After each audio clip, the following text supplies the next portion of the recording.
ಮಳೆ ಬಂದು ನಮ್ಮ ಕರ್ನಾಟಕಕ್ಕೆ ವರ್ಣದೇವ ಆಶೀರ್ವಾದ ಮಾಡಿದ್ದಾರೆ. ಮಲೆನಾಡಿನಲ್ಲೂ ಆಗಿದೆ, ಕೊಡಗಲ್ಲೂ ಈ ಕಡೆ ಸಕಲೇಶಪುರದಲ್ಲೂ ಆಗಿದೆ, ಕಾಶ್ಮೀರದಲ್ಲಿ ಆಗಿದೆ. ಆ ಹಿನ್ನೆಲೆಯಲ್ಲಿ ಕಬಿನಿಯಲ್ಲಿ ನೀರು ಬಿಟ್ಟಿದ್ದಾರೆ. ಅದನ್ನು ಪೂರ್ತಿ ಆಗೋದು ಕಾಯೋಕ್ಕಿಂತ ಮುಂಚೆನೇ ನಿನ್ನೆನೇ ಸೂಚನೆ ಕೊಟ್ಟು ಸ್ವಲ್ಪ ಮುಂಚಿತವಾಗೇ ನೀರು ಬಿಟ್ಟಿರುವಂಥದ್ದು ಗಮನದಲ್ಲಿದೆ.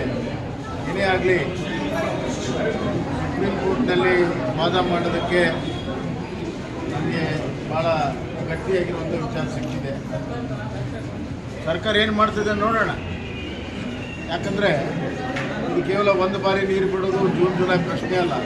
ಇಡೀ ವರ್ಷದಲ್ಲಿ ಕಾವೇರಿ ನೀರಿನ ನಿರ್ವಹಣೆ ಯಾವ ರೀತಿ ಮಾಡ್ತಾರೆ ಸರ್ಕಾರ ಅನ್ನುವಂಥದ್ದು. ಸರ್ಕಾರ ಏನು ಹೇಳ್ತದೆ ನೋಡೋಣ. ನಮ್ಮದೇ ಆದಂಥ ವಿಚಾರಗಳಿದ್ದಾವೆ, ಅಲ್ಲಿ ಸರ್ಕಾರ ಜೊತೆಗೆ ಚರ್ಚೆ ಮಾಡ್ತೀವಿ.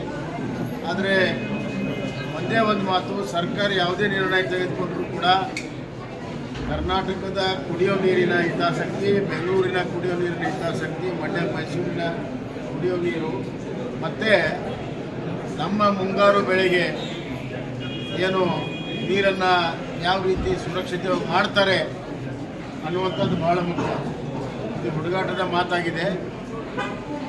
ನಾವು 9,500 ಕೇಳಿದ್ರು, ನಾವು 3,000 ಕೇಳಿಸಿದ್ವಿ.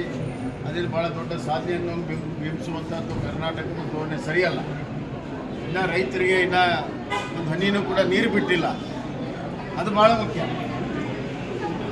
ರೈತರಿಗೆ ಕೆನಲ್ಗೆ ನೀರು ಬಿಟ್ಟು ಕುಡಿಯೋ ನೀರಿಗೆ ಸುರಕ್ಷತೆ ಮಾಡಿದಾಗ ಅದು ಒಂದು ರೀತಿಯಲ್ಲಿ ಹೇಳ್ಕೋಬೋದು. ಆದರೆ ಏನೂ ಇಲ್ಲದೇ ಒಂದು ಹನಿ ನೀರು ಬಿಡದಿರುವಂಥ ಸಂದರ್ಭದಲ್ಲಿ ಸಾಧನೆ ಅಂತ ಬಿಂಬಿಸುವಂಥದ್ದು ಸರಿಯಲ್ಲ. ಈಗ ಇಷ್ಟೇ ಹೇಳ್ತೀನಿ, ಅಲ್ಲಿ ಸರ್ಕಾರದ ವತಿಯಿಂದ ಏನು ಪ್ರಪೋಸಲ್ ಬರ್ತದೆ ಅದನ್ನು ನೋಡಿಕೊಂಡು ಮುಂದೆ ಅಲ್ಲಿ ಮಾತಾಡಿದ ಮೇಲೆ ಮತ್ತೆ ಮಾಧ್ಯಮದಲ್ಲಿ ತಮ್ಮ ಹತ್ರ